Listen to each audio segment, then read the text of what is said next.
These are 12 simple tips to take you from a keyboard and mouse noob to a keyboard and mouse sweat in just 1 week. Keyboard and mouse tip number 1, be prepared to suck. It's been proven that most players that try to learn keyboard and mouse will switch back to controller within a week. It is very frustrating to become a noob again in a game that you're already good at on controller. So before you even touch a keyboard, you need to have the mindset that it's going to take at least a week, maybe even 2 to 3 weeks of completely sucking on keyboard and mouse, and that you're okay with that. In the long run, you will be way better than you ever were on controller, but first, you have to suck. Keyboard and mouse tip number 2, learn good keybinds from the beginning. Other players will tell you to just set whatever keybinds are comfortable and use those to learn, but I completely disagree. If you learn good optimized keybinds from the beginning, it might take slightly longer to get good on them, but it's way better than having to switch your binds later and having to relearn your muscle memory. Players like Peterbot, Clicks, Zen, almost any top tier pro you can think of have spent thousands of hours narrowing in on the best keybinds, so use that to your advantage. Try 5 to 10 different pro players' keybinds in free build for 5 to 10 minutes on each of them to see which are the most comfortable to you, and then stick with those. This is a process that'll take 1 to 2 hours, but it'll save you weeks of relearning new, better binds in the future, and you can use this map to free build. Keyboard and mouse tip number 3, learn your basics in free building before anything else. To be a good Fortnite player, you really just use 3 to 4 basic moves over and over. So the basis for getting good at keyboard and mouse is to master those 3 to 4 moves before you move on to anything else. And those moves you should master are 90s, side jumps, triple edits, and wall peeks. Personally, when I started learning Peterbot's binds, I spent over 5 hours in the first 2 days just repeating these 4 simple moves. So before you drop into real games, before you 1v1 your friends, before you even do piece control drills, you need to spend hours grinding these basics, because while it is boring, it's the fastest way to get good. Keyboard and mouse tip number 4, invest into a good keyboard and mouse. On controller, everyone has the standard PS4, PS5, or Xbox controller, and then they can upgrade to pro controllers from there. However, on keyboard and mouse, there's no standard, so a lot of people buy a cheap keyboard and mouse their first time, and it can really hurt your skill. I highly recommend getting a good wireless gaming mouse and a good 60 to 70% keyboard, which personally, I use the Ducky 1X Mini, which is the keyboard in this gameplay, and it's also the sponsor of this part of the video. It has pretty much every feature you need in a pro keyboard, with it being 60% to give more room for your mouse. It's completely wireless and holds a charge for a long time. The RGB is crazy customizable on their Ducky Hub, like you can customize each individual key, which on the Ducky Hub, you can also change the actuation point, the rapid triggering, and a bunch more. If you're newer to keyboard and mouse, then like the actuation point and rapid triggering probably sounds confusing to you, but basically all of these are features to make you faster and play better. Kind of like how instant triggers and paddles on a controller give you an advantage, these give you an advantage but on keyboard. You can also easily replace the switches, the keycaps are super nice, and the actual feel and sound of the keyboard is super nice as well. It's more of a dampened premium sound, and this is the type of gaming keyboard that you buy once and can use it pretty much forever. So if you're gonna follow this tip and invest into a good keyboard and mouse, I'd go for the Ducky 1X Mini, and I'll put the link to that in the top of the description. Keyboard and mouse tip number 5, grind piece control hard. When you play keyboard and mouse, it's really tempting to just try to out-aim everyone,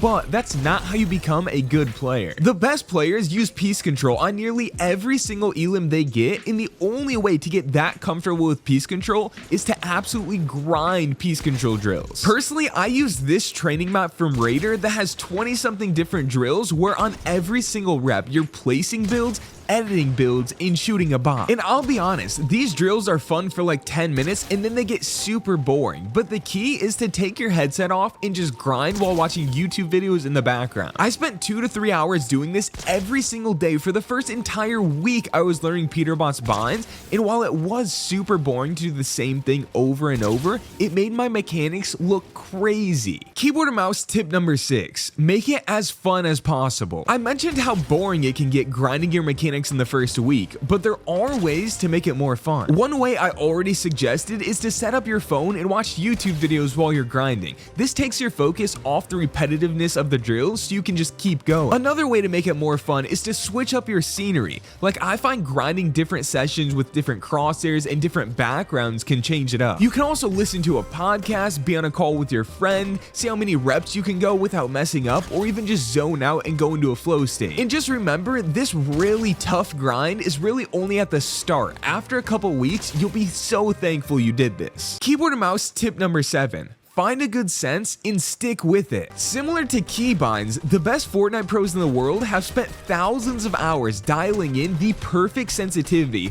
and the funny part is, most of them use almost the same exact sense. It's a sense that you might actually think is slow at first, but that makes it even better for beginners, and when you put thousands of hours into practicing on it, you end up with aim like Peterbot has. The only thing you have to be careful about is your DPI. If you're copying the same sense that players like Peterbot and Poyo use, then you need an 800 DPI. And if you don't know what your mouse's DPI is, then simply Google how to change the DPI on your specific mouse. Keyboard and mouse tip number 8. Learn specific moves. Once you master the basics and are ready to move on to some more advanced moves like high walls, edit downs, and even high ground retakes, you want to find specific moves to learn. For example, when I was learning Peterbot's binds, around day 3, I realized I could not do double edits down. So I went into my free build map, I practiced a very specific move of double editing down, placing 2 walls, and then placing a cone, simulating me full boxing a player. And that move took me maybe 20 minutes to learn, but it was the biggest improvement I made my entire first week. Literally in the hours after that, I was piecing players up left and right. So instead of free building around and just trying random stuff, you should find a clip of a move you want to learn and practice that exact move over and over. Keyboard and mouse tip number 9. Utilize slow motion. Slow motion is the most underrated tool in Fortnite. Like I said earlier, it allows your brain extra time to understand the moves and gives your fingers extra time to place and edit the builds. In my week of learning Peterbot's binds, every single time I wanted to learn a new move, I'd go try it in regular speed and get completely messed up. There was just too much happening at once and I couldn't understand it, but slowing everything way down just lets something click in your brain,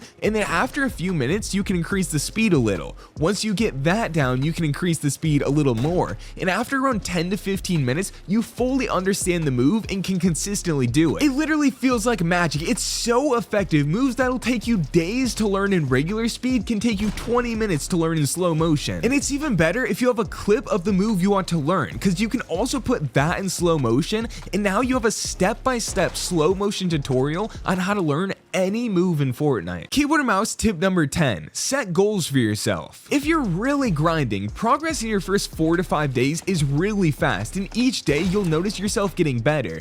But after that, it starts to get really hard to notice your progress, which is why you need goals. These can be single day goals, like maybe you want to win 10 fights in rank today. Maybe you just want to win a reload game today, or maybe you just want to get 1 elim using piece control today. Then you can also set longer term goals, like you want to beat your friend in a 1v1. Maybe you want to qualify to a Fortnite tournament. Maybe you want to hit Unreal. There are a ton of goals you can set, and it's a great way to track your progress and keep yourself motivated. Keyboard and mouse tip number 11. Practice one new adjustment at a time. When learning keyboard and mouse, there's a lot of new things you have to learn. You have to figure out how high you want your chair, how far you tilt your keyboard, how you press your keys, how you hold your mouse. But what I've found is that you want to only focus on one of these adjustments at a time. When I was learning Peterbot's binds, I tried to change both my keyboard grip and my mouse grip at the same time, and what happened is I failed on both of them. However, when I spent 2 days only focused on the keyboard grip, and then after learning that, I spent 3 days only focusing on the mouse grip,